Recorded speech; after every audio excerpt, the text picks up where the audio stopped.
like helping, like when you hit the button, it helps. Button. Who's got the button?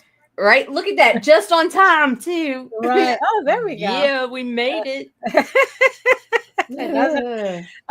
So it's another Monday. I don't know. I think I can like doing a show once a week. I think that was a good idea. Yeah, me too. Oh, dude, I gotta tell you about my YouTube channel when we get Oh started, yeah, though. sure. Oh yeah. The stupid shit that people like on the internet. I have found my niche. Well, I have seen your recommended list. Every time I switch the account to do something on Indie Comics Network, I see all the stuff that gets recommended. It's like, oh, okay. Alrighty then. Well, Daphne, mind your business, bro. I mean, actually, it's a lot of true crime stuff. There's a lot of true crime. There's a lot of fucking witchy bullshit. There's a lot of fucking just weird shit. Just weird shit. Yeah. No, usually it's just a lot of true crime stuff. Good morning, everyone. It is September 8th, 2025. Hey. Yeah, and this is the Ragin 2, the vlog show, and we still don't even know what that means. Well, it's just us. The Ragin 2. Yes, we just gotta do this stuff. Right, yeah, exactly. Oh my gosh. All right. I gotta find this stuff before I can do it. You ready? Absolutely not, but hit it. Yeah.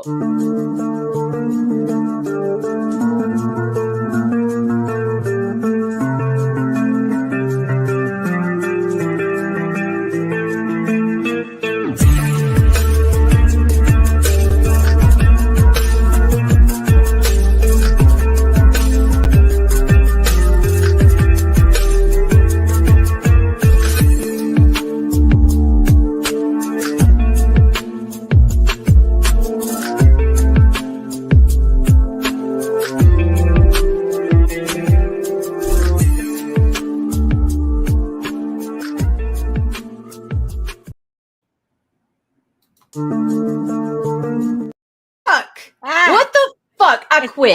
I'm over it. You know what? I'm done. I'm not even touching. I'm not gonna try to run shit. I'm just gonna like. Well, but that's the perfect time to run the clip. This is the perfect time to run the clip. No. Trigger warning. Fuck you. See? I'm triggered. I'm so triggered. Oh my god. Definitely. Oh my goodness. Let me pull this off real quick. I want y'all to see this shit. Look at that little motherfucker. Oh, him steeping. Oh, look how sweet. Well, because you filled his tummy. What's that stuff called? Churro? Chua? Oh, churros. Let me tell you something. This kitten does not have food aggression at all. Like, never has. Until we discovered that shit. I don't know what the fuck kind of cat crack is in there, but I can't even let the kids give it to him because he's like the whole time he's eating the fucking thing. And then as soon as it's done, you're like, it's done. And he just goes back to his little sweet self. And it's like, yeah, no, Lorraine uses psychopath. Yeah, Lorraine uses those churros all the time. She says it's like, oh yeah. I think even she calls it cat crack. I don't know. So who else is joining us? Yeah, they do. Lorraine just Hello. Not sponsored by churros. Shit.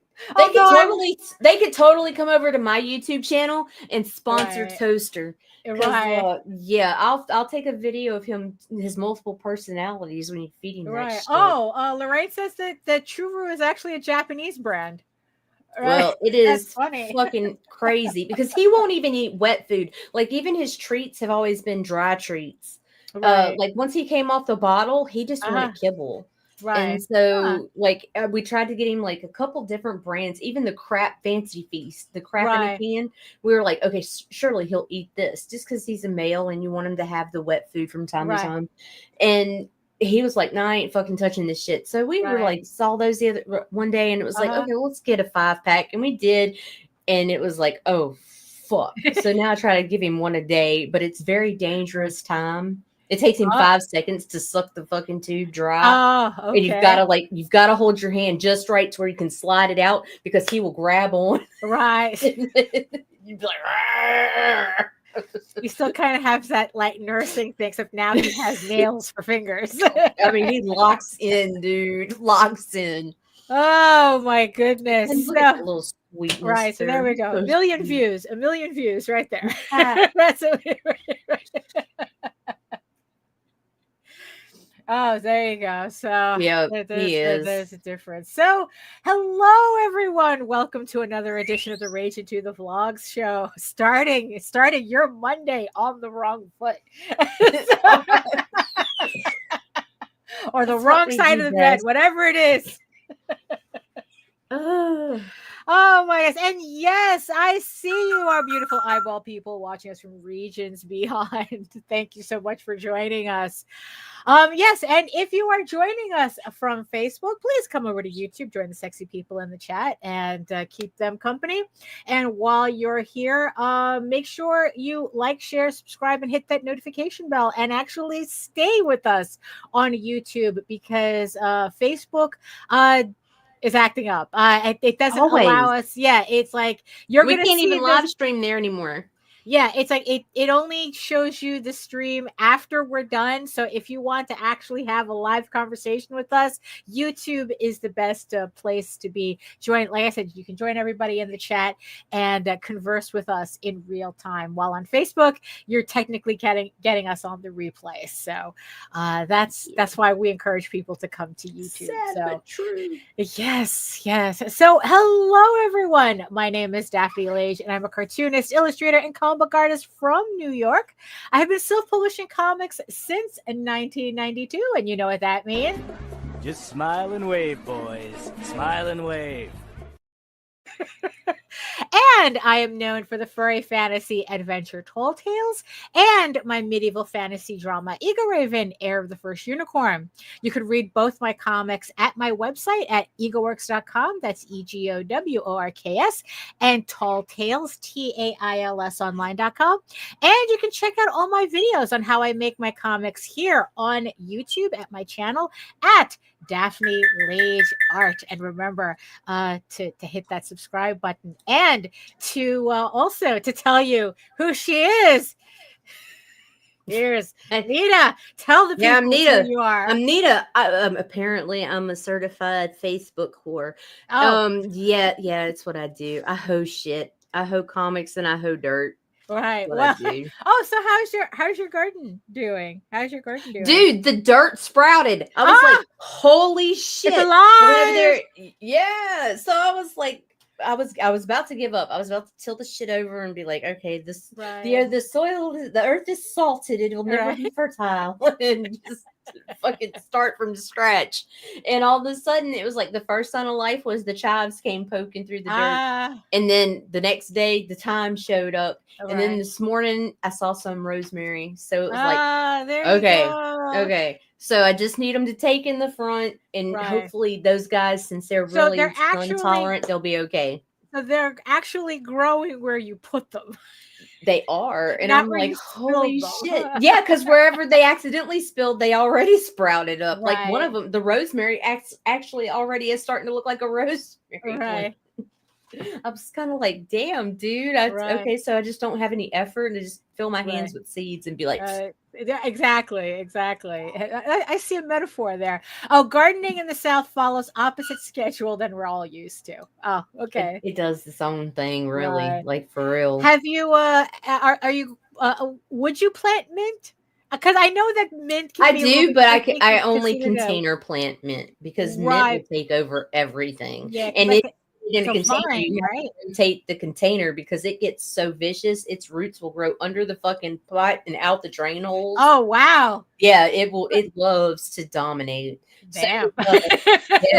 So does a passion fruit, or passion vines, and it's like the passion flower. Like that motherfucker there will take over everything too. So you have to container plant it and then give it a trellis.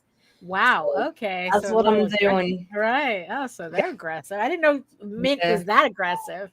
Oh, mint is crazy. Right. Mint, wow. It's runners from the top that try to grab on and fucking grow out. Right. And then it will literally have roots going out of tiny fucking drain holes, getting into the dirt underneath the pot and trying to fan out. No matter how deep. Right. So you were about to say something about your website, I guess, since OG thing smells like gasoline. Oh, that's not pleasant. It doesn't smell great until it's been hung to dry. Oh, but I see.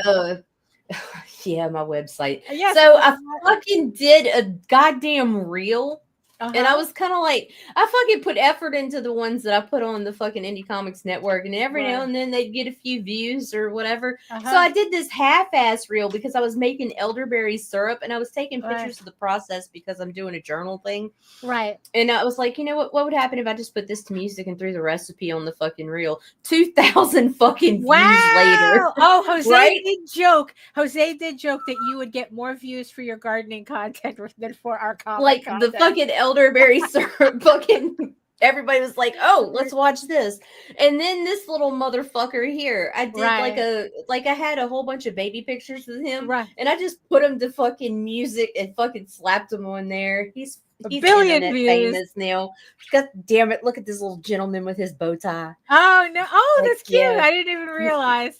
Oh, so I can't even get a collar on Captain for like 30 seconds. He starts to wig out, and Gremlin freaked the fuck out. So we were like, all right, we're not even gonna try. But Toaster doesn't seem to mind at all. He's so laid but then back. Again, he's churu drunk right now. So right now he is, but like he's been cool with it for a few days now. Right. So now I want to get him a couple more. So he can have like mood collars. Oh, of course. He's gotta have a black tie for his formal affairs and all that stuff. Celebrity appearances. Of course, yes.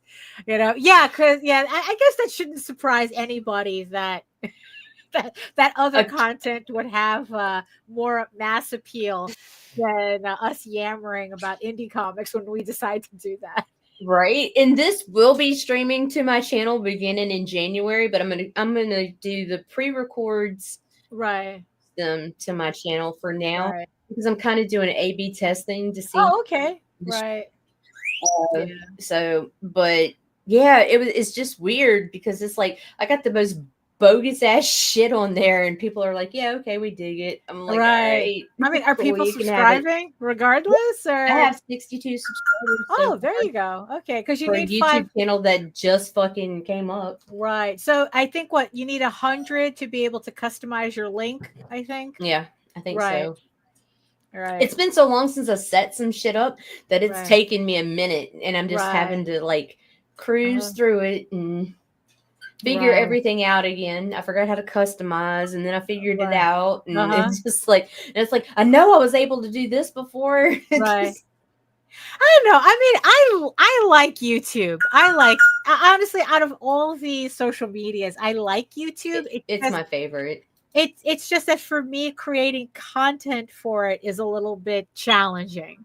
Although streaming was a game changer. Like, I enjoy live streaming and it's such easy content to make, but if I have to like edit videos, because it's the edited videos that gets me views, that gets me subscribers on the channel. Every time I do an edited video, I get like 10 subscribers, but because I was growing at a pretty steady clip when I was trying to do my studio vlog, and then like after Monsterotica, it's too time consuming. I just don't have it. But I've got the multiple playlists. People can come on and I wish the only option YouTube needs is a playlist follow, and if you don't want to follow the entire channel, you can follow a selected playlist. I wish they do that. I'm surprised they don't have that. I have not seen that yet, but like I'll have the vlogs is going to be on there. I have a section that's brewing with herbs, which is going to be making fucking concoctions and shit like that. And then I've got the stupid fucking little Toaster's ass. Maybe Gremlin if he ever shows up, because people love cats. Right. And I'm going to do the white trash forager. Oh. And, let me tell you why though. There's this chick who I absolutely fucking adore online. She's super educated. She's called the Black Forager. Oh, I've seen her. And, well, someone made a big deal. Right? Is it poison or is it a snack? I love her. I just absolutely love her. Well, anyway, somebody had commented, and it got her an uproar a while back over her using her race right in the description. It's like your race isn't important in this and it's like what the fuck Yeah. ever, dude. So now I want to put white in it, but I can't just say the white forger because Right. when you're white it sounds like you're trying to be extra exclusive. Right, Like, yeah, it has a certain some Nazi connotation. bullshit. Yes. So I'm gonna do like the white trash forager. Right, there you go. White trash foraging. We're gonna be trespassing in parks and canals and fighting alligators and shit. Well, yeah, Jose had it right. He says, "Oh, yeah, she should do gardening videos. She should do whatever she's doing, because that's where she's gonna get all her views from." I was like, what? But I mean, that's and it was so stupid. It's 19 fucking seconds of just right. And no, then it's that I put the recipe in the bottom. Yeah. I had somebody email me already thanking me for the fucking recipe because they've been looking for a shelf-stable recipe for elderberry syrup, and just like I'm like, damn, dude, look at that. Right. Oh, there you go. There Dumb you go. shit. that shit that I do every fucking year. I don't even think that anybody'd be interested in. Look, it's like, wow, I okay. think that the greatest miracle of YouTube is the fact that people just record themselves doing whatever and posting it there, because the amount of stuff that I learned to fix because someone just said, hi, I'm going to fix this thing right now. And I just thank you, Mercury Stardust. Some dude just fixing a toilet, it's like, right. Like, some dad YouTube saving me money on a laptop screen, fixing my dryer, teaching me that there's a fucking lint filter or something in my goddamn dishwasher that I didn't know about, or food filter. Right. Just all kinds of shit. How to change my own oil, check my fucking tire pressure. Right, yeah. Just because people thought, I thought you might find it interesting. Yes, thank you. Yeah, I do. Thank you very much. Oh my god. But I haven't been able to catch up with the videos and stuff because I was on vacation the last week, although it's like probably the only time I like going to Florida is when I end up in Orlando. So yeah, but I mean, really though, we needed that vacation though. I'm sure you did, man. Yeah, I mean, it was just nice to be able to get completely away from work, because this is kind of like what happens when you like what you do a little bit too much and you're spending like 80 and 90 hours a week just working on stuff and not really thinking about it, and you barely go outside, and and Jose has to combine that with an outside job. Right. So us going away and not having any like real contact, not having any work with us, it's just so we're just going out, we're going to the parks, we're not even getting on ride. We barely got on rides. We just walked like freaking like 20,000 steps a day, just to kind of like clear our heads. Like we weren't like really thinking about work or anything. I mean, it's actually kind of like nice to do. Purged.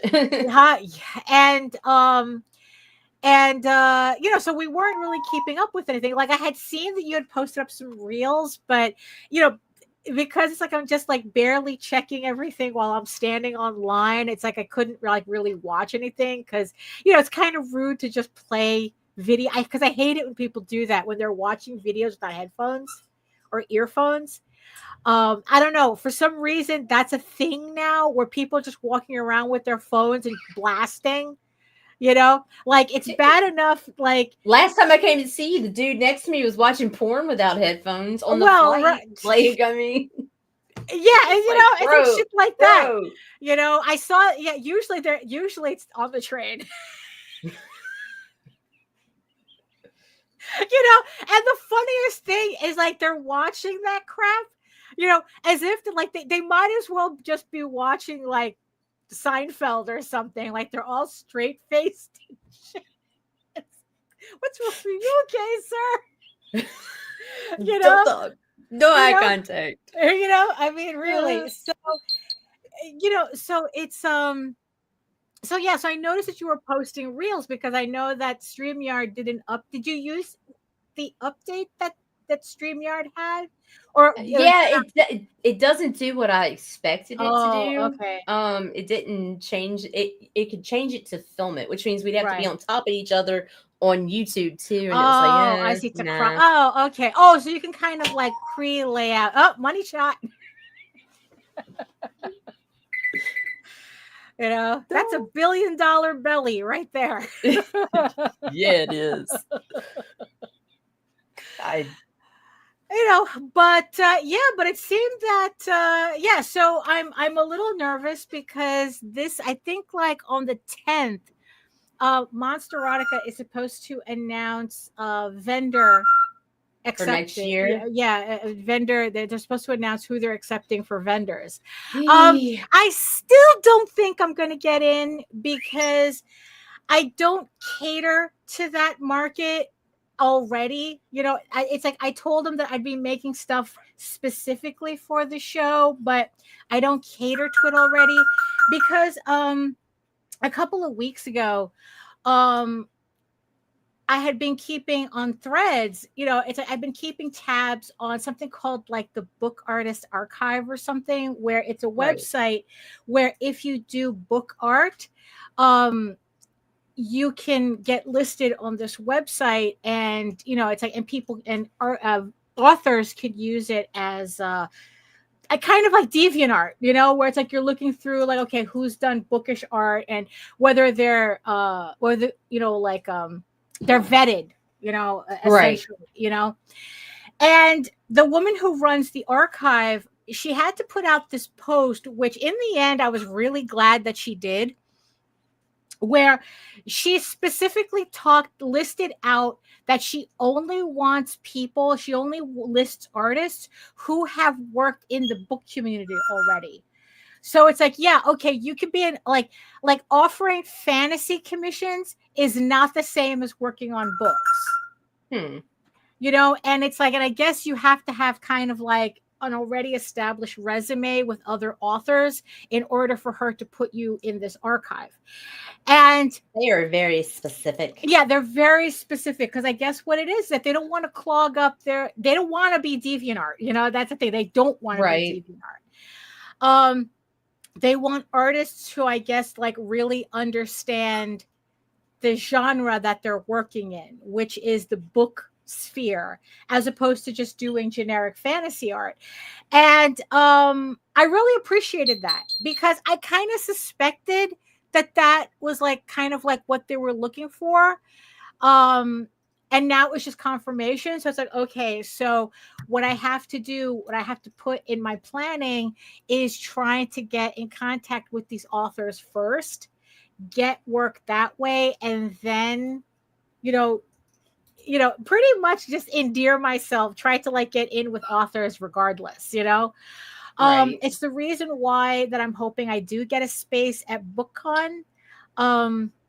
I'm pretty sure I mentioned this already. So that Reed, the same company that does New York and New York Comic Con and Anime NYC, that they're now going to do BookCon for next year, which is for authors, and they have an indie authors space, and they count people who have done graphic novels and comics as authors.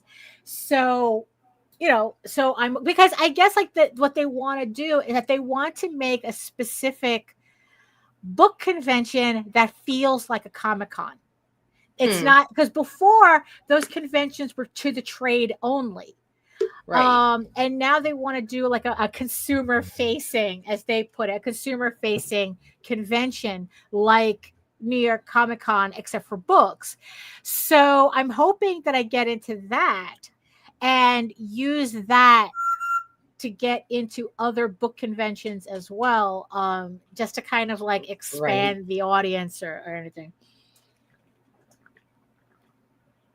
But my point being is that if I don't get accepted into Monsterotica, which, like I said, I'm kind of not expecting to, I think it's because they follow the same guidelines as that website, is that they want you in, they want you in the community already. in order, rather than, starting from scratch. Because like I said, every artist there, even the one fantasy artist, she's done book covers for other authors there. So, look, it's like, if that's just if that's what it is, that's what it is. I'm still going to try, if I don't get a vendor's table, I'm going to try to get into that show again as a consumer, I guess. It's like, as just getting a ticket. Right. I want to do that, though. Although I'm kind of wondering if, like, this time around, I should splurge for the VIP ticket, which will allow me extra hours in the dealer's room. So I'm not sure yet, because last year I didn't even make it to the second day. It's like I completely, steamed out on the first day. Right. And that was just like 2-3 hours. That was like 3 hours. So I don't know what I'm going to do with an extra hour. I'm overstimulated. No, really. But I think that now that I understand what the show is, maybe I would get the VIP just so I could get in earlier and be able to talk to the authors and actually prepare like an actual portfolio for them, as opposed to, just standing online with everybody else and then like getting kind of uptight, whether it's like, am I taking too much time, It's kind of like, I know that in Florida, it's a thing where it's like you go to the supermarket and you're standing behind the person who starts a conversation with the cashier. Oh, and it's like, and I hate, that's a southern thing. Really? Okay, because Florida, I like New York, where they just grunt at you. Right? Yeah, because everybody knows you got shit to do, so we're not going to, But like in Florida, like every time I go to the Publix, there's always like this old lady who wants to strike up like a legit conversation, and the cashier encourages it. They're both having a grand old time, and it's like, they're talking about their families and shit and vacations and whatever they're doing. And it's like, hello, that you have the rest of the line to take care of. Stuff to do. Mm-hmm. Oh my gosh. Yeah, no. That was one of the great things about New York, for sure. Yeah. Nobody gives a shit, and it's just like, get your shit and go. Well, you know what it is? It's like, that's us being polite, because we know you have things to do and we're not going to take up your time. I loved it. So it's like, I much prefer it, And I fucking loved not having to be like, hey, how's it going, to every motherfucker you pass on the goddamn street. You don't, I swear. No, we got things to do. It's a thing here. I'm just I'm not southern enough, I guess. Right. Yeah. I don't know. But it's because of, you're southern, but you're also an introvert. So it doesn't, you kind of have that clash there.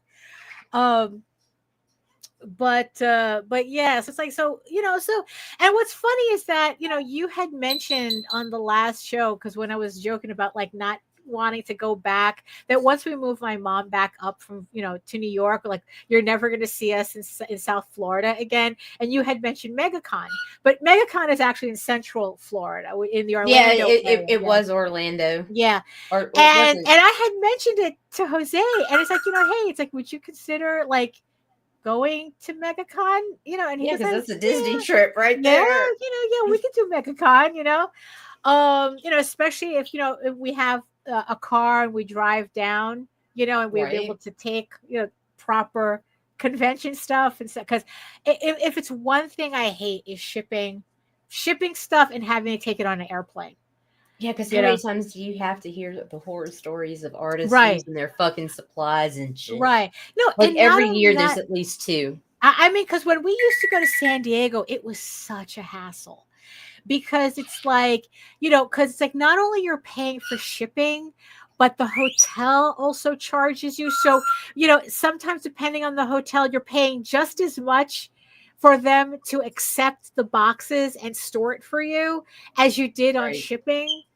right? And then it's like from the It's hotel you have to ridiculous. like, and we're selling books, and boy Right. is paper heavy. you know so that was never fun. So even if we're not taking that stuff on the airplane itself, just the whole logistics behind shipping stuff is just like, I don't like it. So something like Orlando would be like, yeah, I would consider driving all the way to Orlando to do MegaCon, because at least we'd have our stuff with us. Right. Right. And then you could combine it with a vacation to make that long. I think it's a 16-hour drive if you drive straight from New York to Orlando. So, but of course it's like, we're trying to find conventions close by, Right. for next year. Like I said, I know that there's some crafts fair, like maker fairs that are in my area that I never knew about. So I'm trying to find out information about that. I know that there's Anthrocon in Pennsylvania, which I think is like a 4-hour drive from here. And then it's like there's also a couple of furry cons in New Jersey. I wouldn't mind, right, trying out. And then there's just like all like trying to get back, trying to get into Anime NYC, doing more, like Monster Erotica. Hopefully get back to Baltimore Comic Con next year. Doing some anime shows in Washington D.C. Like trying to keep it like really close. Because it's like I don't know. It's like it just seems like the more being online turns into a fight, the more it's like, what, maybe we just need to get back into public again, into like public interaction with people at conventions again, even though that doesn't necessarily mean that our Kickstarters will get better. That's kind of like the irony of the whole thing. It's like, it's like, yeah, we could make the effort to go to conventions, but that doesn't mean at all that audience we cultivated at cons will translate to more Kickstarter sales. Because from hearing from a lot of people, it's like, I think like even like Rob has spoken about this because he does a lot of conventions. That the people he sees at conventions, like that's the audience for that. And then the people that he gets on Kickstarter, that's the audience for that. And I've heard this story, so it, I mean, in the end, it's like, we just have to consider, it's like, like, the time that we spend worth what we get back on it, and what's really funny is that as easy as doing social media is, I mean, sometimes it just comes off as like way too much effort for what we get back on social media, which again is like kind of like the reason why it's so important to like cultivate your own mailing list, so you kind of like bypass social media if you have to from that. Another thing that, speaking of conventions, but like another thing that I guess happened within the week that we were on vacation is that there was some nonsense going on at conventions, Especially Dragon Con. Oh, I saw. That was beautiful. Dragon Con. Yeah. So I only saw blips of it. Hold on, let me see if I can share this. While we were gone, we only saw blips of it. So this morning I made sure to look it up to just to find out what was going on, because sometimes you can't trust social media because people have, because one, you're only seeing bits and pieces of things, and then people add their own conjecture to it, and you don't know like which is true and which isn't. So I was trying to find an article, and I don't know, just this website Plagiarism Today. It's like, I thought it was funny. It's like, oh, what the heck, Hold on, let me just move my tabs here. So there was an incident at Dragon Con, that I saw make the rounds on social media. In the United States, this past weekend was Labor Day weekend, and it is a 3-day weekend commonly associated with sales, barbecues, and Dragon Con.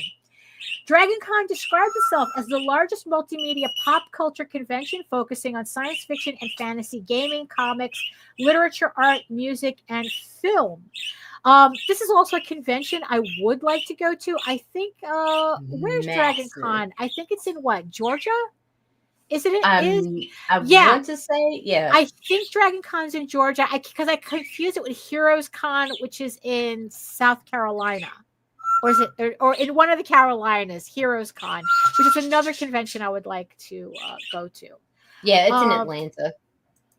So 70,000 people, hundreds of vendors, the whole thing. But while Dragon Con may be an escape from the outside world, this year a divisive real-world issue ended up dominating much of the discourse: generative AI. This came as one of the convention's vendors, using the name Oriana Gertz, was removed from the venue by police after staff determined she was selling AI-generated work in her booth. Although many have celebrated this move, particularly other vendors, it is not the end of the story. For better or worse, AI is here to stay, and that includes on the trade show floor. This is simply one of the first volleys. So what happened at DragonCon? To be clear, many of the details about what happened are unclear. Let's see. However, over the course of the event, some vendors began to express frustration that one of the booths was selling AI images. However, the posts didn't call out the specific vendor or even DragonCon, and they were showing a tweet of, "I love getting waitlisted for a con that someone can so that someone can sell AI images. It's my favorite thing." You know, which has been, you know, it's like, yeah, it's like, especially when, like, that's a concern with a lot of anime conventions that are going to pure lottery. And a lot of people are afraid that that's going to allow a lot of AI vendors to get in because they're not really vetting anybody if they're just doing lottery. Let's see. On Monday, the last day of the conference, event staff approached the booth's operators and told them they had to leave. Initially, they refused, but a police officer came and escorted the booth's operators out of the building. The move was heavily celebrated by other vendors who not only posted about the ordeal on social media, but also quickly created signs to display on the table. And it was really funny to see people like posing, you know, other artists posing in front of the table with the, you know, it's like human artists, you know, type of thing. It's just, you know, it was funny.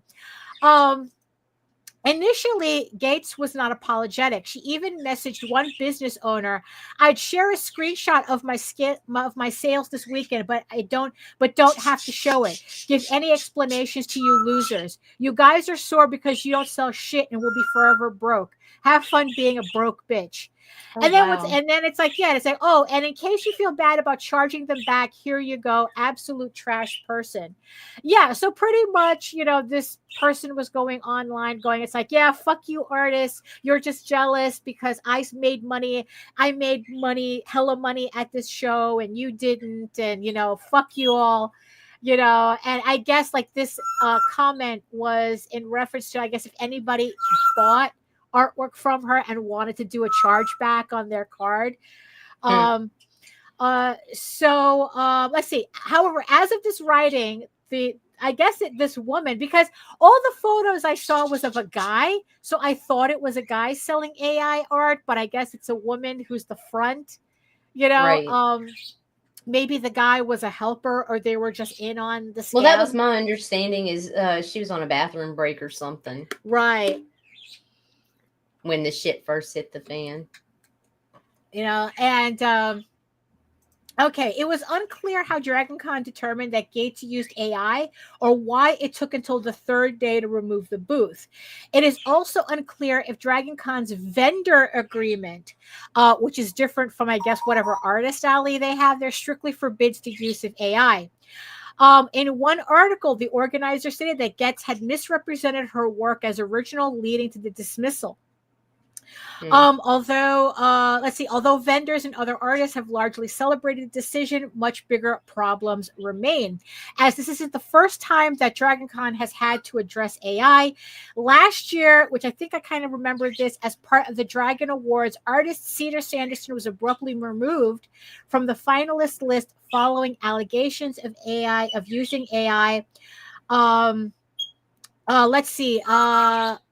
To make matters worse, just a few days before the story, a booth at Fan Expo Canada drew a protest over its use of AI to generate portraits of attendees. Here, the police was called on protesters, not the booth. However, the protesters worked out a trade where most of the crowd would disperse in exchange for talking with the booth's manager. However, these stories make two things very clear. First, AI is permeating this space. Second, fans and artists, for the most part, are not pleased with that reality, but keeping AI out is going to be a significant challenge. Not only is it backed with a significant amount of money, but it's going to be difficult to separate what is human-made from what is machine-made. Let's see. So pretty much they're talking about how for the future, how it's going to be difficult, better the tech. Oh, because the thing that I kept seeing about what this woman did is that she had bought like used paints and stuff and a used easel as props. And then I guess she had one of her AI images printed on canvas to make it look like it was really like she really painted it. But everybody who was an artist who saw that photo said it made absolutely no sense from an artist's perspective because of the way the paints were laid out. They said that nothing was laid out in a way that showed that an actual artist was using the space. In fact, one of the big tells was that there was paint splatter everywhere except on the floor. The floor was pristine, but the easel had paint splatters. The caddies had paint splatters everywhere, but the floor was pristine. And it's like, it was just like I had also read that she had sent in a different portfolio of, I guess, like somebody else's actual artwork, and then she came in with her AI shit. So. And then it's like, especially with a lot of, like I said, a lot of conventions going to a lottery system that kind of like is kind of like a shitty way for the convention to absolve themselves.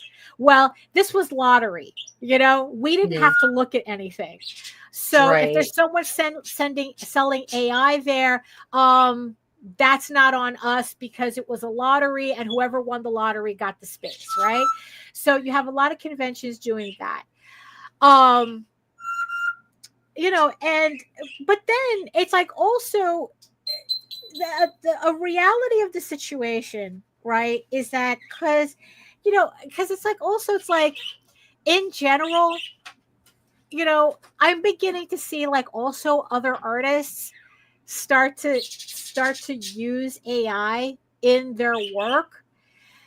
And and the irritating thing about it, right, is that like I can see the mistakes clear as day, right? Like, it's like, they're trying to say that, oh, I used a 3D modeling program, and it's like, that's AI, especially when it's creating the same mistakes that AI does, but it's like you're not fixing the mistakes, right? And that's the thing that irritates me when actual artists use AI and don't bother to fix the mistakes.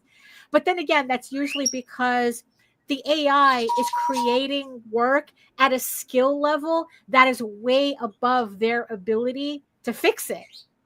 But I guess they're so enamored at seeing their work in, looking this way, that I guess it's like, they don't either see the mistakes or they're not bothering to try to fix it. Even though I've seen some that, it would have been so easy for you to just take this part, flip it, fix the other, it's like the whole hand thing. Like it still does these hand things, right? Like, bro, really? You couldn't edit out the second thumb, And no, that's too much work, man. Right. Nobody's gonna notice. Well, you see, that's the thing. You see, but here's the thing, right? That Jose, because I had this conversation, and in the end, like having this conversation with Jose is like I really had to come to realize that they're not fixing the mistakes.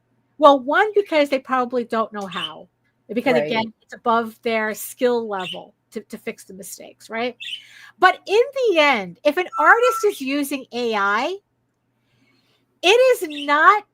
They're not using it to fool other artists. Right. They're using to fool people who are not artists. Right. And in the end, that's what they're doing. It's like this woman did not fake this entire painting setup to fool artists. No. She did it to fool the people at running, like setting up the tables, assigning the tables at Dragon Con, who more likely than not are not artists. Most people who run conventions if there's an artist anywhere, I'd be surprised. Most of the time it's just volunteers, it's just fanboys, it's a convention, right? It's a company that doesn't give a shit. They have, assigned people and they don't know. It's a bunch of fucking volunteers who volunteered to get in free. Right. But they're not there to really scrutinize everything, right? Right. So it's like, so when you see AI images, really, it's like they're using AI because artists are not their audience. They're using AI because the schmo the schmo that they're targeting, that's who doesn't know the difference between anything, right? Look at it, it's so pretty, right? Lifelike, right? Right? It matches the sofa. It's like they don't give a shit. They don't. So mad, and it's everywhere. It's not just conventions. It's like today I was scrolling the feed. There's a whole bunch of fucking beautiful pictures of yesterday's moon, and some of the prettiest ones were fucking AI generated, or the ones that were getting the most engaged. It was AI. Right fucking there, motherfuckers. Right. It's like, it was fucking beautiful. Moon is there. Yeah, it's kind of like that. There were like these travel, these like travel blogs that I would follow. On Facebook, and these are blogs of actual places, and there will be people sharing AI images and claiming that, oh, this is so and so place, and people are like going, what are you doing? It's like you can share real photos. Why do you need to share AI photos of a real place? Right? Look at that shit. Oh yeah, that's on a Samsung phone. That's my goddamn phone. Yeah, we saw it from the plane. We saw it from the plane. Goddamn, dude. Yeah, it was real. It was there. Fucking right. So it's like, when people run Kickstarters and all of a sudden they're using, they're using AI images on their Kickstarters. They're not using AI images on their Kickstarters because they want to pretend they're better artists to other artists. Right. They're using AI stuff. They're using AI on their Kickstarters because they want the regular person who doesn't know the difference to go, oh, that's pretty, and then buy it. Look at all the progress you've made, brother. It's like, or whatever, or it's like, it's like how it's like, yeah, it's like, it's like that's in the end, it's like I really had to go. It's like, holy shit, yeah, that's right. It's like I'm not the target audience for that garbage, right? Because I'm not the one they're trying to fool, and it's so it's like so when this woman is saying, it's like, oh, I made bank at this show and you're just jealous and shit like that. And it's like, you know what? I bet you did. In the end, it's like, I bet you did make a lot of money at that show because other artists are not, the people you're attracting. You don't Right. a person who uses, and in the end, it boils down to a person who uses AI really doesn't give a shit about the opinion of other artists. No. In the end, that's what it boils down to. It's like, you know what? I'm making my money. I'm making my bag. It's like, if you want to struggle on your artwork, that's on you. But I'm making content. I'm making product. And in the end, that's just what it boils down to. This woman was making product, but if she didn't need to, but she had to pretend to be an artist to do it. It's just like, it's kind of strange. Okay, so it's the other ridiculous. the other thing that happened this week also with AI, Disney, is the whole so this I saw on, okay, what website is this? This is InsideTheMagic.net. Disney blacklists popular artists for AI use, scamming customers. But it's a little misleading. This one was a little bit more iffy. To preface, Disney has this new Magic the Gathering style card game called Lorcana. And it's a trading card game, just like Magic the Gathering, and also just like Magic the Gathering. The main selling point of this card game is the artwork that's featured on the cards. And a lot of these cards, I guess you can get booster packs at special events. You can only get them at special events. That there was like I know that at one of the D23s that there was a Robin Hood booster card that they were giving out. That was only available at the D23. And it's the same thing. What's funny is I didn't check to see if we could have gotten Lorcana cards at Disney World. We were just there. It didn't occur to me to go looking for the cards. I'm pretty sure had I paid attention, I would have found them. But but the ironic thing about this is just a complete side note. Every time I looked up information about this card game, as far as I can tell, nobody plays the game. They just sell the cards. It's all about which cards have the most value, monetary value, and people are selling cards and how much these cards cost and that. And if there's an actual game people are playing, I wouldn't know. So this particular artist is a very popular artist. Okay. Let's see. So I'm not going to get into the details of the game, but all right. Yeah. So one of the things that takes Disney Lorcana to the next level is the stunning and unique artwork featured on every single card. The artists employed to create the cards work incredibly hard on each and every detail, and they can become very well known within the Lorcana community. One of the most popular Disney Lorcana artists is James C. Mulligan, who has created art cards featuring Ariel, Rapunzel, blah, blah, the more iconic Disney characters. However, Mr. Mulligan's career with Disney has come to a sudden and shocking end following controversy that began at Anime NYC. A couple of weeks ago, a fan attending the convention accused Mr. Mulligan of lying about not using artificial intelligence in creating his work and then scamming them and their mother. And then they show the tweet how, honestly, it's like, this shit looks like AI. It really does. This painting that they're showing here. The person say, hey, so this guy at Anime NYC just blatantly lied to me about not using generative AI in his work, then scammed my mom off of several $100s in prints. Let's see. Toon Emu posted a long thread detailing their interaction with Mr. Mulligan and the lie they supposedly caught him in.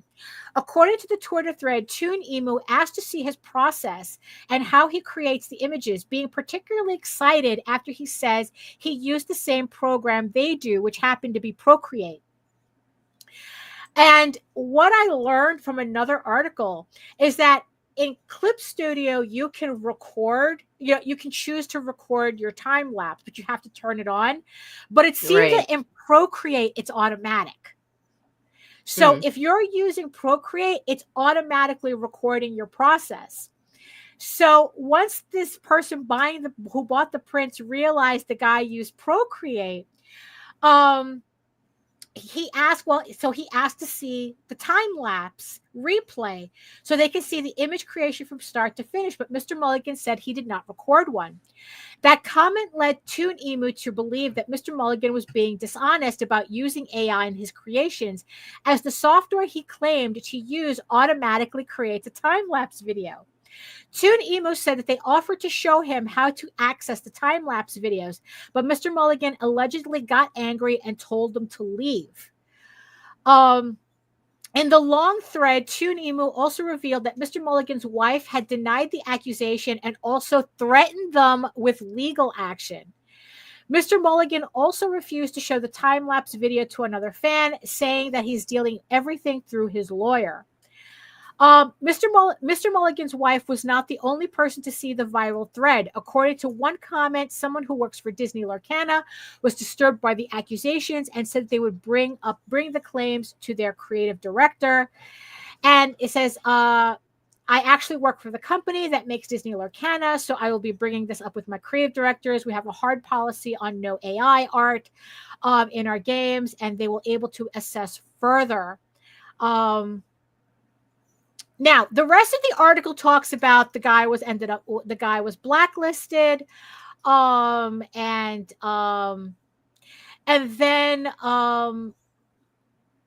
it's like the guy actually wrote a rebuttal to the whole thing.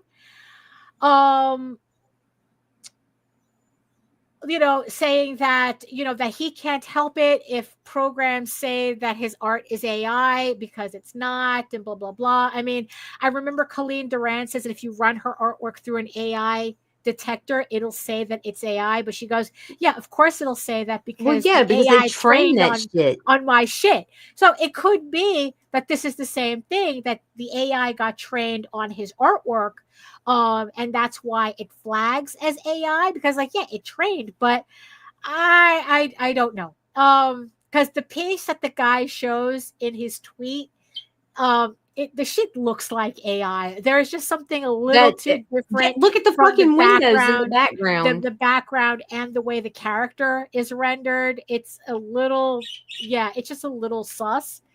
But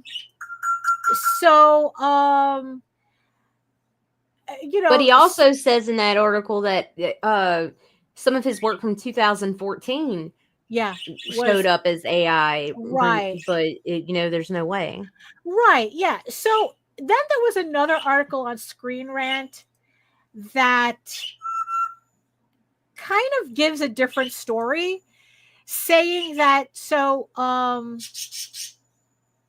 Screen Rant they give more his side of the story, and Mulligan is saying, the artist is saying that it's like whatever you've heard about him being blacklisted from Disney is not true. That's just rumors. It's wishful thinking. I guess the implication as the person who commented on the thread claiming they were from Disney was not from Disney. And it's like, look, he goes, to this day, I have not received any communication from Disney saying that I was blacklisted and blah, blah, blah.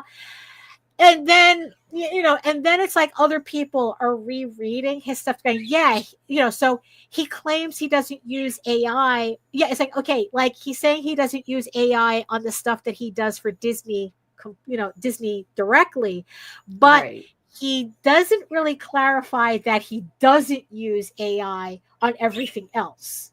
Mm-hmm. So everyone is still sus about this. We don't know. So in the end, it's like, we don't know what's going on. Is it, I mean, because I don't know. I think that if somebody wanted to show me whether a program could actually already recorded myself, I mean, I don't know. It seems to me I would have been showing that shit off. Right. It's like, instead you threatened to bring in a lawyer because somebody asked to see it. Yeah. Right. No. I mean, I think that there were be more diplomatic ways of dealing with this, and I guess, or show it now. Why isn't he showing it at all? Right. which to always clarify on social media to make that motherfucker look like an ass. That's what I would have done. Right. I mean, which seems to be the case with people who use AI, that it's like they never show proof otherwise, especially if his stuff is digital. Right. Like they all say, oh, it's not AI. It's like, oh, fuck you, blah, blah, blah. But then they never show proof. Right. You know, because I would think if I had the opportunity to, like, you know, show off, you know, to make you the asshole, you know, I would totally do it. Right. I would. I'd let you talk some more. I'd let you bury yourself good and deep, and then bring out my fucking work in progress.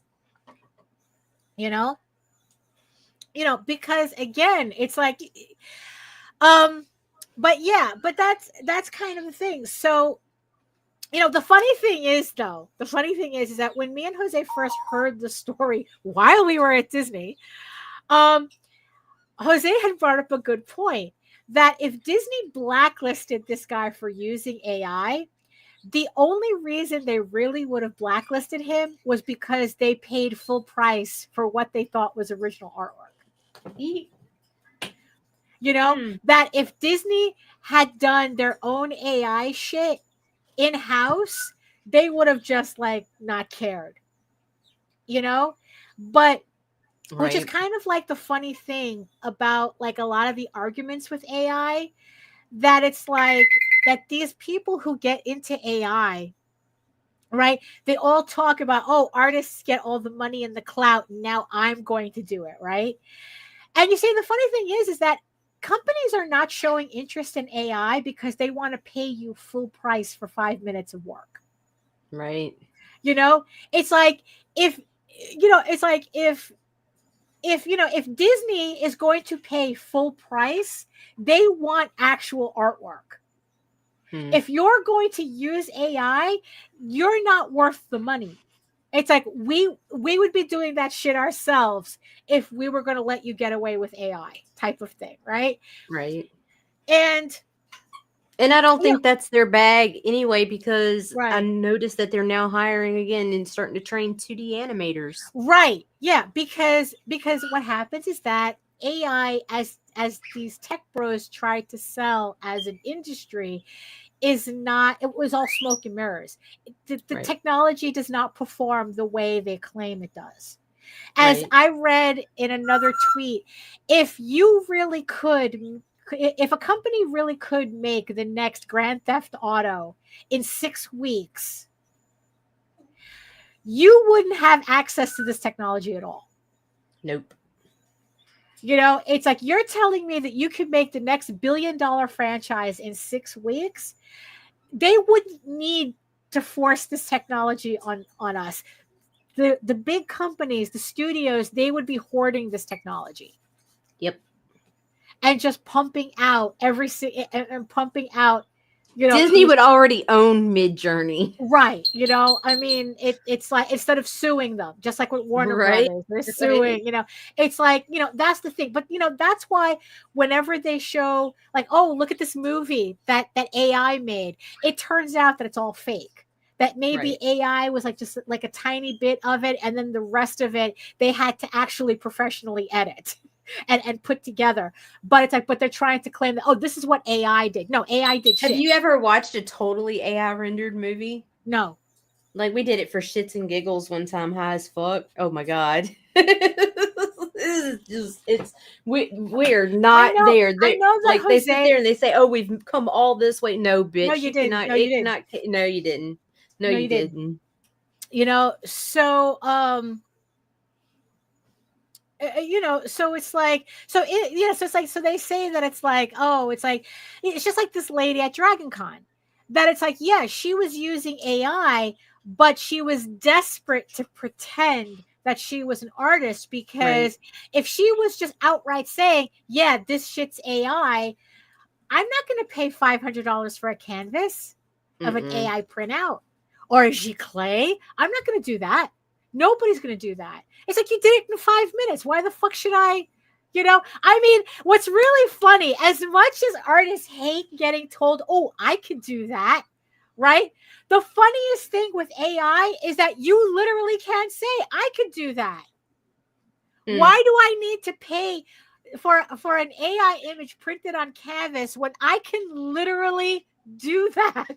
I can literally words go, and such. right? I can literally go to ChatGTP and just make something myself, and then it's like that's the funny. It's like they want to be artists so bad. But the thing is though is that nobody takes AI that seriously to go, I'm going to pay $500 for this AI piece. That's the ironic thing about it. Like, they want our clout, whatever clout that is. They want the money. I don't know what the money that, but they don't want to put in the work or the effort. But at the same time, but they need to hide that it's AI, or else people will go, I can do that. I can do that at home. Why do I need to spend $20 on a print on some big titty lewd, anime chick when I could literally do that at home? Word. And even make it even more to my specifications. I mean, that's kind of like the irony of it. So it's like, but again, it's like they're not there to impress other artists. They're there to fool people. And it's like, and that's the thing. It's like, there's this guy, Kevin Laporte, who loves pointing out all the AI projects that are on Kickstarter. And it's like, he's talking about, who's buying this. I mean, most of the time people don't buy anything, that these AI projects don't really get funded, but there are some that do. That there's a particular one that me and Steph Wilson keep goofing on. It's like the guy is doing like, it's an entirely AI project of like Disney nudes or something, or Disney lewd pictures or something. It's as sketchbooks, and the entire thing is done like the book is AI, the text on the campaign is all chat GTP generated. I mean, it's really ridiculous, and but the thing is though is that, again, they're not doing this to impress real artists. They're there to fool people who can't tell the difference. And I guess that's like kind of like, and then that's the disappointing thing when I see actual artists using AI. Like there was this watercolor painter that I saw a while ago on YouTube where she was a legit watercolor artist. But what happened was that she realized that if she used generative AI, she could paint over the printouts, and people actually, she got more views because like she would go, oh, let's paint something today, and then she would have her audience choose a result from a prompt, and then she would literally trace that piece and then watercolor paint on top of it. And like actual artists were like going, what the fuck is the point of this? Because she's even painting the mistakes. That was the thing. But everybody looked in her timeline and saw when she started to do like this really bland, and mind you, she wasn't hiding the fact that she was using AI. She was going, oh, let's go to Midjourney and put in a prompt and then we'll paint the prompt. That's her shtick. So, and then once she started doing that, her views blew up. Ugh. Because everybody wants to learn how to use it so everybody can be famous. So it's like they're like going, this is literally an artist destroying her career as an actual artist for the clout of being a social media content creator. So it's like, so it's just kind of funny because, like I said, I'm seeing more and more people, like I'm seeing an uncomfortable amount of creators beginning to do that for Kickstarter, where they think that if they use AI for their work, AI for their project, that it will allow them to get over on this audience, while at the same time hoping that the actual artists that follow them don't notice. Right. And I don't know if they can hold that line, because it's like, honestly, it's like, if you look, I'm at this point now that it's like, oh, if I see you using AI, it's like, oh, that's none of my business. That's none of my business. I don't care. I won't promote it. I mean, it's like, that's the thing. It's like, now, I'm not talking about people who have gotten AI artwork by accident. Right. No, that's happened. Because that's happened too. That we've known creators who it's like, to this day, we're pretty convinced they have an AI cover that they're promoting. Right. But again, it's like, you know what? None of our business. It's like, because maybe we're wrong. Well, there's a couple that I've actually told. I've been like, hey, this is AI. Right. I mean, that's the, so it's like, but I stopped doing that too, because it came back and bit me in the ass. Yeah, Long story. And that's the thing, right? So it's like, so in the end, it's just going to have to be buyer beware. Right. I mean, if you want to ask me, I'll give you an answer, but I'm not. It's like, look, we've had 5 years of this shit. You know why artists don't like this shit. The fact that you decide to use it is on you. But you can't expect to keep the respect of the artists in your circle while trying to use AI to garner that audience that doesn't know better. And honestly, it's like, at that point, I think like, it's kind of like when me and Lorraine are driving and we have the guys behind us honking their horns, trying to get us to go faster when we're doing the speed limit. Right. And Lorraine goes, and Lorraine's always screaming in the car, you're the one that wants to break the law. You can go around and do it. You can go around and do it.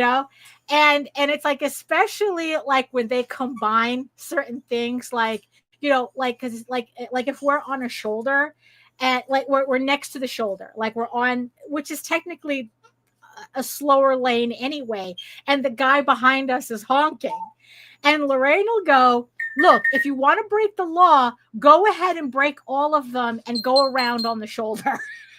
Right. And I think in some states it's illegal to. You got to be careful, because they will fucking do that down here. We've had people come. Yeah, no, because also from the fucking right. You're not allowed to pass on the shoulder, but I'm still struggling to understand why though. Yeah, and it's like, but they're honking. But she says, look, you're the one that wants to break the law. You can go around, but I'm not enabling you. I'm not going to speed up so that you can break the law. So so it's kind of like, this is what it feels like. It's like, you want to use AI, that's on you, but I am not going to support you. I'm not going to I am not going to enable you. Yeah, I am not going to entertain your nonsense. I am not going to pretend. I am not going to support you. If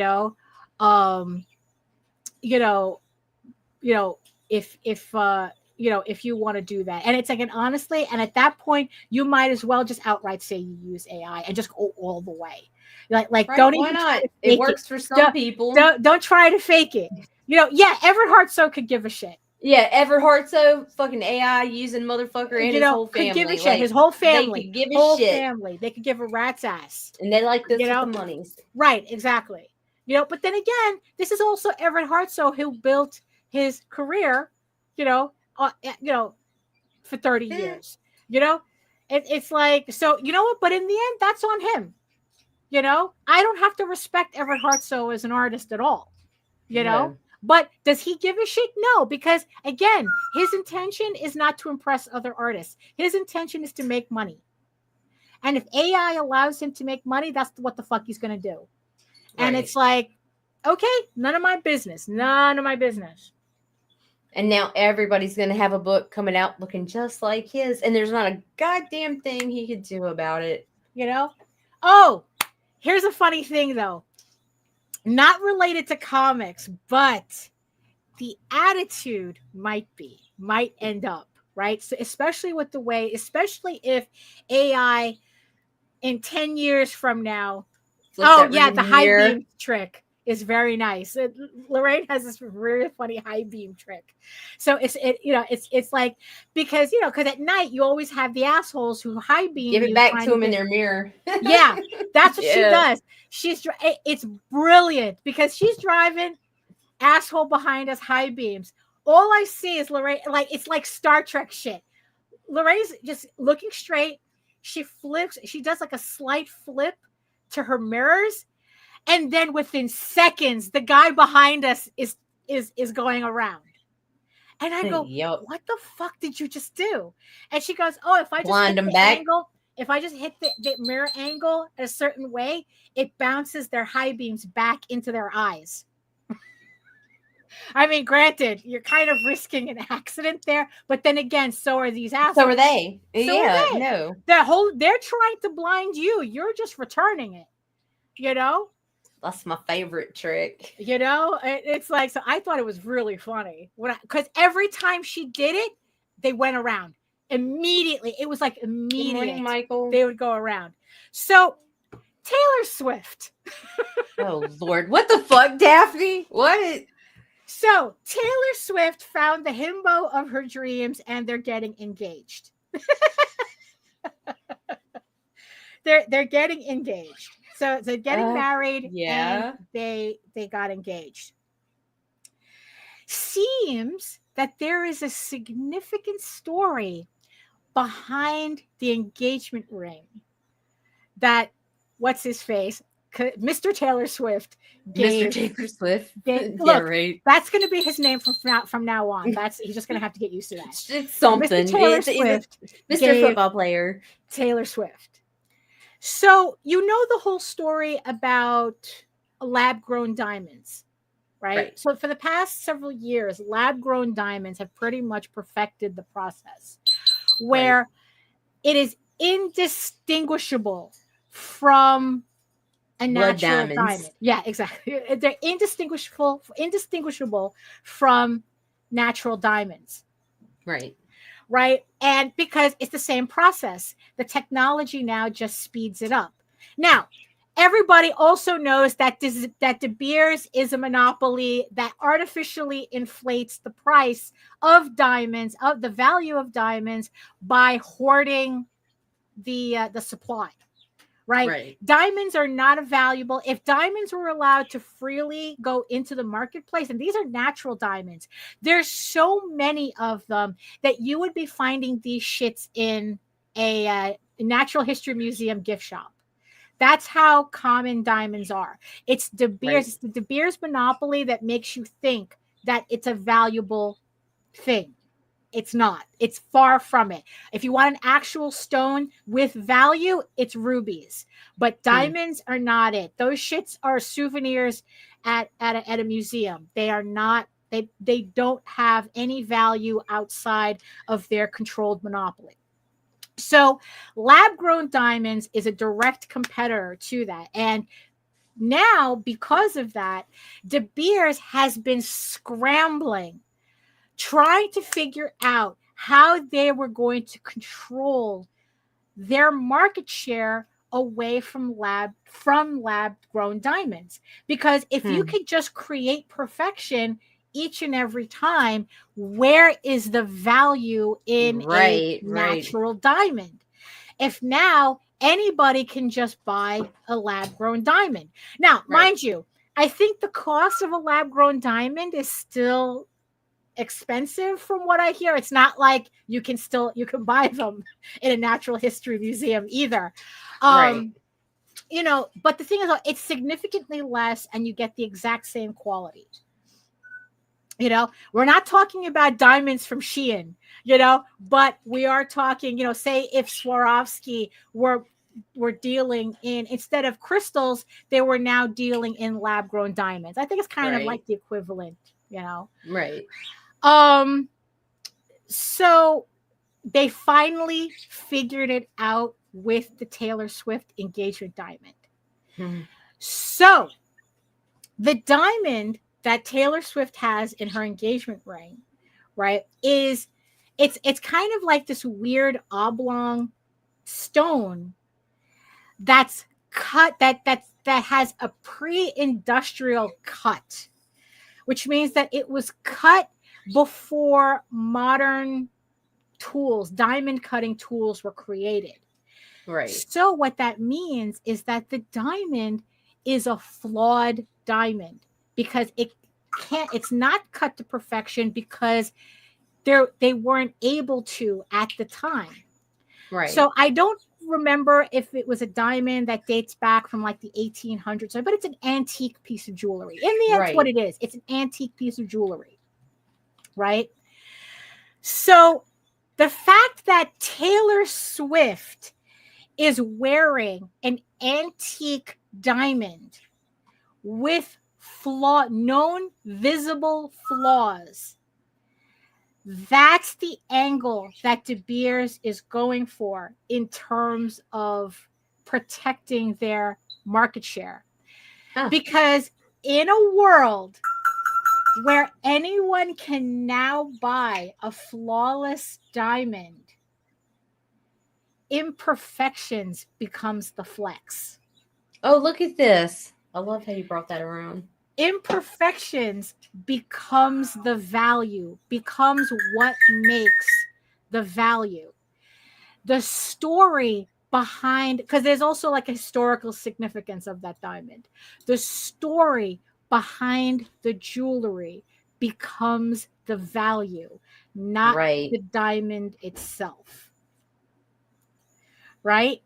So in a world where anybody can type in a prompt and make the big titty anime girl of their dreams. Right. The kid on DeviantArt with the cross-eyed nipples wins. Right? The more away from perfection the piece becomes, that's where the value is going to be held, as perfection through AI becomes more commonplace. Right.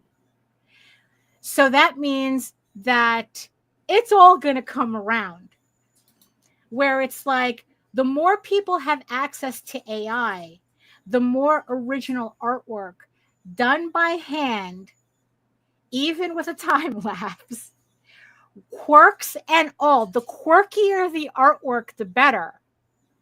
Right? Because that's the thing that AI has a problem with. AI has a problem with quirky.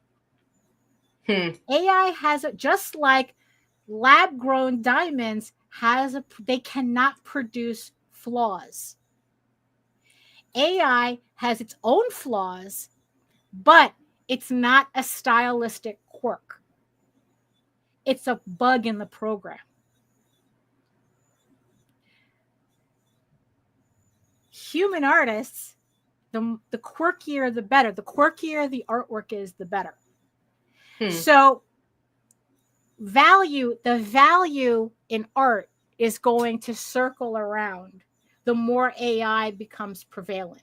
The more common something becomes, the flex becomes the opposite. You know, so that's why in the end, it's like, I can't really worry about it, you know, because they're right. AI is here to stay. And there's way too much money, unless these lawsuits completely bankrupt these companies. There is way too much money fighting for this technology to push through. So the only thing that we can, as artists, can do is to literally and I've said this from the beginning, is to out-human the machines. Because the more perfect the technology becomes, we have to go in the opposite direction. And the funny thing is that there are artists who they've had to change their styles because their artwork was the ones that got fed into the machines and that the AIs was trained on. So the people who were doing like really glossy, really ultra digital artwork, they've now had to change their styles because people kept calling their stuff AI when it wasn't. No, we look like AI because that's our content, that's our artwork that the AI got trained on. So of course, our stuff looks like AI, but they've had to change. They've had to go back away from digital mediums back into traditional mediums. I've seen a lot of digital artists do that now they're going back into watercolors and markers because there's certain things about doing that traditionally, because you got to remember, like, it's generative AI, and the more information that the machines have, the more it's trying to predict what you want to see, because it's going by variables. Right.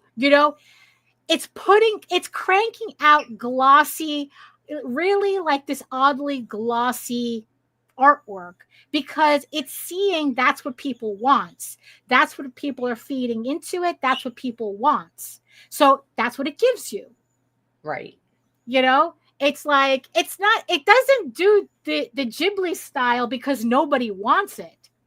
It does the Ghibli style because it has that much of an appeal that so many people want it that it starts assuming that's what you want.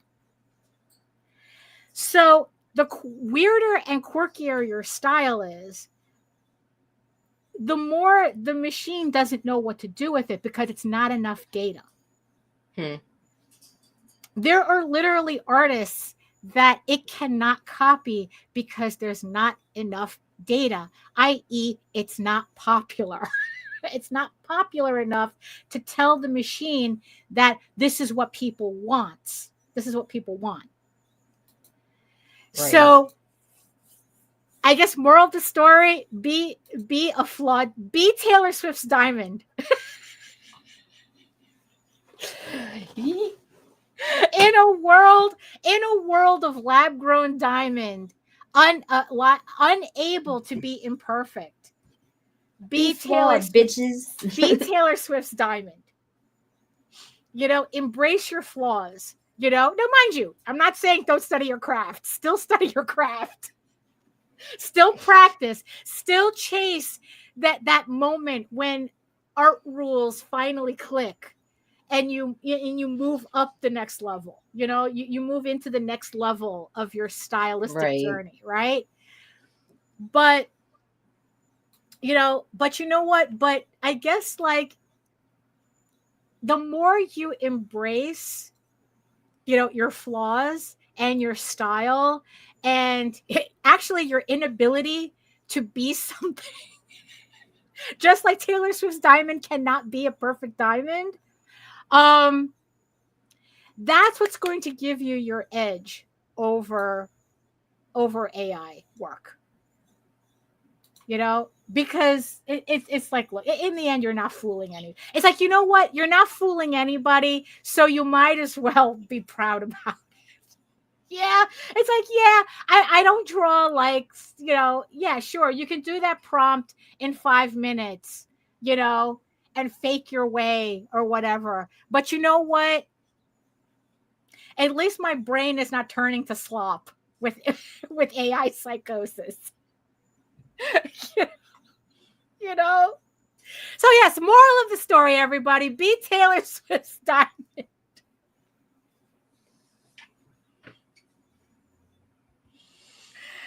Oh my God. And speaking of diamonds, hold on. Share screen. Okay, so speaking of diamonds, I just want to remind everybody that the Oswald Chronicles is back on Kickstarter. It has 3 days to go. This is issues 1 through 4 of What My Eyes See, I Cannot Tell. I'm not sure if this is the complete story, or I would have to ask. I keep forgetting to ask them, but it's on Kickstarter, has 3 days to go.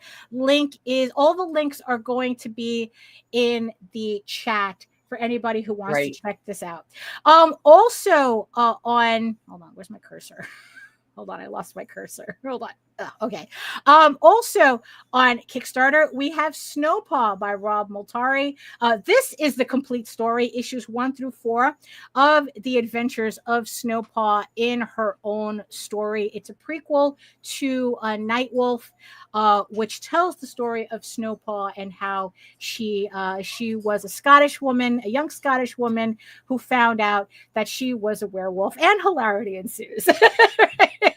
But yeah, so it has 17 days to go. Thank you to the 296 backers, raising 8,117, very close to goal. So that's on Kickstarter. Also on Kickstarter, we have Fallen Leaves by Dustin Brunel and Ethereal Comics. Oh, look at that. The numbers went up. So he has 4 days to go on this fantasy series. It's very popular fantasy series. So 16,000. It has already reached a goal. It's long reached over goal. Yeah, it was goal in like 15 seconds or less. Yeah. So it has a bunch of variant covers on it if you are into collecting that. So 4 days to go on Kickstarter. And also, last but not least, on Kickstarter, we have Hell Her Way, which features not just one, but two covers. Two covers from the Lanning child, from Jaden, the ever popular Jaden. Actually, she's growing in popularity. So she has two really nice and her first not safe for work variant. Right. Too. Yes, exactly. Look at that. So, but I actually like this one better. I like this one. This cover, honestly, I really do like this cover. It's a shame they didn't do. There was a third one that was a contender that they didn't choose, which with a jackhammer, which I thought was pretty funny because that was pretty cool too. The look on the woman's face, the character's face, I thought kind of really brought it all together. But still, though, this is a great cover. If you like collecting covers, this is the one I highly recommend. And we're 22 days to go. It has reached goal. So that's also on Kickstarter. Not on Kickstarter, last but not least, we have the Best of Sword and Sorcery magazine, volume 1. This is on BackerKit. This is a collection of stories from the first 60 issues of Sword and Sorcery magazine, presented on physical media for the first time. It has 22 days left, and this also contains work by Russ Leach, Glenn Fleming, and Allison. Allison McGlone, I never asked her how to pronounce her last name. It's McGlone. So that is on BackerKit right now. It has 22 days left. So if you're also Michael too, look. Oh, there we go. Yeah, so Michael also has artwork in this book as well. So if you're into Sword and Sorcery fantasy, this is also on. This was on BackerKit. The link to everything is in the comments section, is in the chat, so you can check that out. So that I think that's pretty much done for us today. Shine on, you crazy dog. Yes, the crazier the diamond, the better. Absolutely. So I don't know. So it's like I've been yammering this entire time. That's great. Nina, so. Great. I'm high. Okay. It's fine. The cat's not even there. We missed it. No, he's eating my toes. Okay. Yes. All right. So I don't know. Any final thoughts No, I'm good. I'm good. I said my thoughts in the beginning. Right. Yep, I'm good. Right. So of course Lorraine had to mention. Yes. So we're all. Oh, I missed this. It's like Michael says, I like this take on being a flawed diamond. Right. No. You know what? I like it too. When I heard that story about Taylor Swift's engagement ring, I was like, you know what? I like that. I actually like that take. It's like, oh, there's a metaphor here. Fuck the beers, but there's a metaphor here. There we go. So So any final thoughts? Back them books. They're beautifuls. Yeah, there you go. Be shine on my crazy diamonds. Oh my goodness. So thank you everybody for joining us today on this Monday. Thank you so much. Thank you everybody in the chat for keeping us company. I hope your Labor Day weekend was quiet, spectacular, right? Because everybody's back to school, back to work, and thank you so much to our beautiful eyeball people for joining us and having us in the background while you are working on whatever quirky stuff you're doing. So thank you so much for that. I'm getting a toaster bath. Oh, there you go. Now you smell like churu. I do. It's like your breath stinks, but I love you so much. There you go. He is a fine gentleman. You can tell because of the bow tie. Yeah, in a bow tie. Yeah, there you go. Pop it for the people. Look up. Yeah, there we go. Looking sharp, baby. So, if you want to learn more about me and my artwork and everything else that I do, you can head on over to my main portfolio site at egoworks.com. That's EGOWORKS, where you can find links to all of my galleries and social media sites, but I mostly post to Facebook if you're interested in seeing sketches and current work in progress updates. And you can also find me on YouTube, where at my channel at Daphne Lage, Lage Art, for an entire collection of videos and streams if you missed anything in my archive, and also for my semi-weekly art live streams Wednesdays at 4 p.m. Eastern, which will return in November. Maybe I don't know. It's like depends on how I'm feeling Wednesday. Like I said, I got like way too. It's like I'm back and forth between states right now, literally and figuratively. So if I decide to run one, it'll be on Wednesdays at 4 p.m. Eastern, 2 hours of me just working and hanging out with the chat, kind of like being at a convention, but you don't have to worry about blocking my table. And I do not sell generative AI at my booth. So, but like I said, it's like at worst, I'll probably go back on schedule in November once everything settles. Because like I said, I have a lot going on that I have to finish. And remember that you could read Eagle Raven, Air the First Unicorn for free, uploading every day, Monday through Friday. But if you prefer your fantasy to be more of a furry Lord of the Rings adventure, you can follow the link over to Tall Tales. That's TAILS online.com. Would help if I spell it correctly. And you can read the archive there. For all 20 plus issues of the series so far. But if you want an easier way to read both Eagle Raven and Tall Tales, you can find them both on Webtoon. Eagle Raven updates every Tuesday and Tall Tales updates every Thursday. So that's it for us. We will see you next Monday with another episode of the Ragin 2, the vlogs show, where we will just talk about pretty much anything. More of Nita's garden, more of the cat, more of my convention shenanigans. Will I be able to get it to Monsterotica? Stay tuned next Monday and we'll find whether I'm there as a vendor or whether I'll be just another schmuck buying a ticket. Because I need to go there. So we'll find out on Monday whether I made it or not. So that's it for us. Thank you so much again. Final words, Nita? I'm out. You're out. And I'm out. and in the words of the ancients, eat your food, moisturize, mind your business, and do the work. Because when you actually do the work, you never have to fake any of your accomplishments and use AI while you're at it. It's just like, no, just do the work. Do the work. It's worth it. Thank you so much again, and we'll see you next time. Toodaloo. Fuck you, fuck you, fuck you. You're cool. And fuck you, I'm out.